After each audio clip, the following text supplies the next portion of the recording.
ಮತ್ತು ಶಿಕ್ಷಕರು ಹಾಗೂ ಮಕ್ಕಳು ನಮ್ಮ ಜೊತೆಗೆ ಬಂದು ನಮ್ಮ ಜೊತೆಗೆ ಅವರು ಸಹ ಏನು ನಾವೇನು ಸಾರ್ವಜನಿಕರಲ್ಲಿ ಈ ಬಗ್ಗೆ ಅರಿವು ಮೂಡಿಸಿದ್ವಿ, ಅವರು ಸಹ ನಮ್ಮ ಜೊತೆಗೆ ಕೈ ಜೋಡಿಸಿದ್ರಿಂದ ಮಕ್ಕಳಿಗೂ ಹಾಗೂ ಸಂಸ್ಥೆ ಎಲ್ಲ ಶಿಕ್ಷಕರಿಗೂ ಸಹ ಧನ್ಯವಾದಗಳು ಬರ್ತೀವಿ.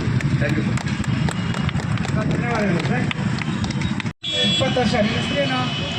ಗೌತಮ್.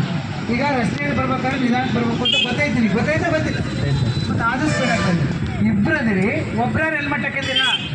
ಯಾಕೆ ಹಾಕಿದ್ದಿಲ್ಲ? ಹಾಂ, ಲೋಕಲ್ ಅಲ್ಲ, ಲೋಕಲ್ ಆದರೆ ಅಕಸ್ಮಾತ್ ಆಕ್ಸಿಡೆಂಟ್ ಆದರೆ ಏನಾಗುತ್ತೆ? ಲೋಕಲ್ನವರಿಗೆ ಆಕ್ಸಿಡೆಂಟ್ ಆದರೆ ತೆರೆ ಹೊರಸ್ಬಿಡಲ್ಲ, ಫಾರಿನರಿಗೆ ಅದು ಹೊರಸ್ಬಿಡುತ್ತ. ಆಯ್ತಾ ಸರ್, ಮಾತಾಡ್ತಾರೆ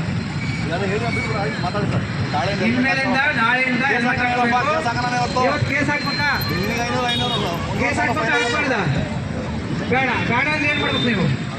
ನಾಳೆಯಿಂದ ಹೆಲ್ಮೆಟ್ ಹಾಕ್ಕೊಂಡು ನಿಧಾನಕ್ಕೆ ಹೋಗ್ಬೇಕು. ಯಾಕೆ ನಿಮ್ಮ ಅಮ್ಮ ನಿಮ್ಮ ಅಪ್ಪ ಅಷ್ಟು ಮನೆ ಕಾಯ್ತಿರ್ತಾರೆ, ಹೌದಾ?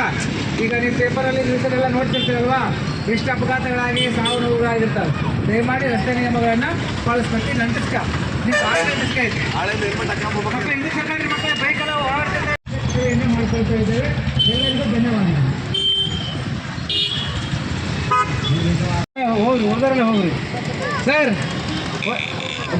ಇಲ್ಲ ಆಯ್ತು, ಇನ್ನೊಂದಿಷ್ಟು ಕೊಟ್ಟು ಹೋಗ್ತೀವಿ. ಹಾಂ ಆಯ್ತು ಸರ್.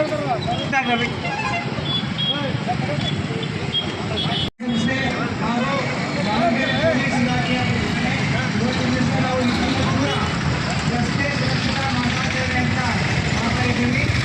ಹಾಗಾಗಿ ರಸ್ತೆ ಸಾರ್ವಜನಿಕರಿಗೆ ಅರಿವನ್ನು ಮೂಡಿಸಬೇಕು ಅಂತೇಳಿ ನಾವು ಕೇಳ್ಕೊಂಡಾಗ ನಮ್ಮ ಹೊನ್ನಾಳಿಯ ಪೊಲೀಸ್ ಇಲಾಖೆ